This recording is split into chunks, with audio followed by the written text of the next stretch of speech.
I really don't know why others have decided to inject polygamy into their daily lives. However, like I said, our Father Yahweh did not tell us to practice such a thing at all. Marriage is between one man and one woman, and I am going to prove this through Scripture.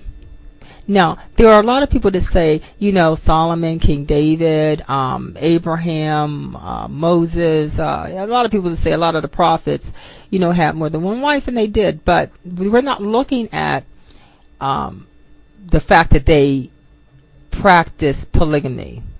And also we have to really look at the cultural situation that was going on in certain times back then.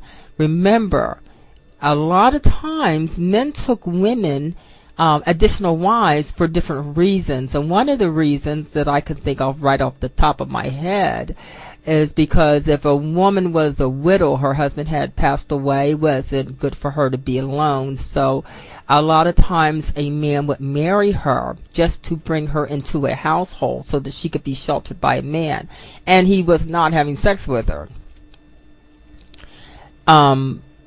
And there was many other reasons why. But besides the fact they did marry more than one woman, many of the prophets, but it doesn't mean that it was right. And it doesn't mean that they suffer the consequences for doing so. And as we really look at Solomon, King David, we're going to really see that, they really suffered for having more than one wife. Now, many teach this lie and never look at the facts, such as divorce, that Yah allowed divorce because of the conditions of man's heart. But it doesn't mean that he said divorce is part of marriage, that it's okay and acceptable to him. But he did allow Moses to tell the house of Israel that they would have to have an instrument, something in writing of divorce, and they would have to have an instrument, something writing of marriage. A lot of people think because you have sex, you're married, but that's not true.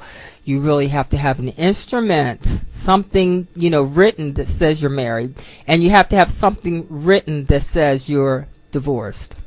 Now, in order to begin this study, we really have to go all the way to the beginning and look at when this first occurred. When did man first start thinking about having more than one woman? Because remember, Adam and Eve, it was just Adam and Eve. It was not Adam and a bunch of women. Adam had one wife, Eve, okay? So what happened, and when did this whole thought start, this perversion of marriage? Well, if we look at Genesis 4:19, remember Cain's grandson Lamech married two women, and that's the first time in Genesis that we're seeing this. Genesis 4:19, you could look at it yourself. And remember, now Cain's parents were Adam and Eve, and Cain killed Abel, and Cain had one wife, his father had one wife, but Cain's grandson Lamech married two women. So when I'm really looking at this whole perversion of marriage and how it started becoming perverted, let's say, it came from a murderer, someone that murdered his own brother from jealousy. This whole concept came from a murderer, Cain's grandson Lamech. So the first man that is recorded in the Bible, in the scriptures, as having two wives is the grandson of a murderer. And not just any old murderer, but the murderer of his own brother. His own brother. Now let's read Genesis 4:19. And it says, Adah and Zillah, hear my voice, you wives of Lamech. Listen to what I say. For I have slain a man merely for wounding me, and a young man only for striking and bruising me. He went further to say, if Cain is avenged 77-fold, truly Lamech will be avenged 77-fold. So he's basically boasting and bragging and saying that, I'm worse than my grandfather. I'm badder, bigger, meaner than my grandfather. And I have 2 wives. 2. This is when as far as scriptures, this is when we first see this 2-wife thing coming about.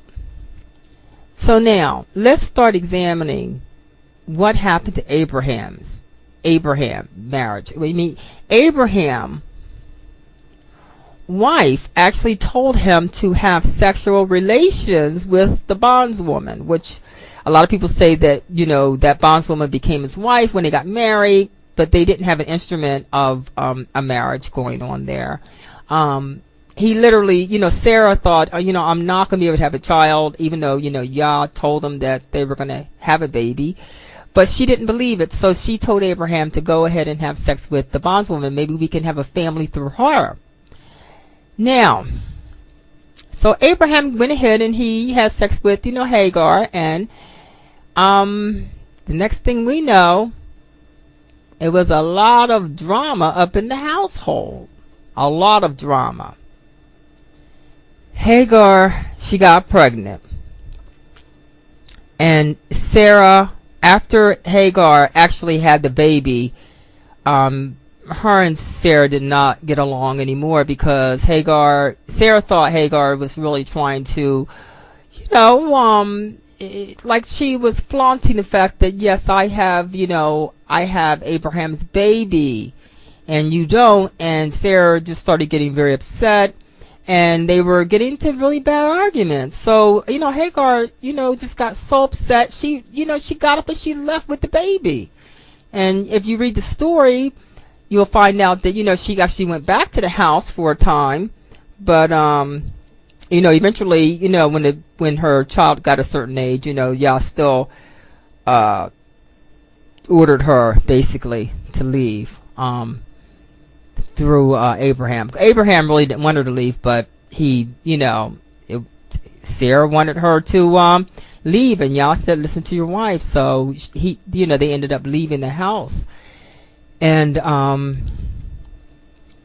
it was a real pressuring type thing for Abraham. He wasn't happy about this, the fact that his son now had to leave the house.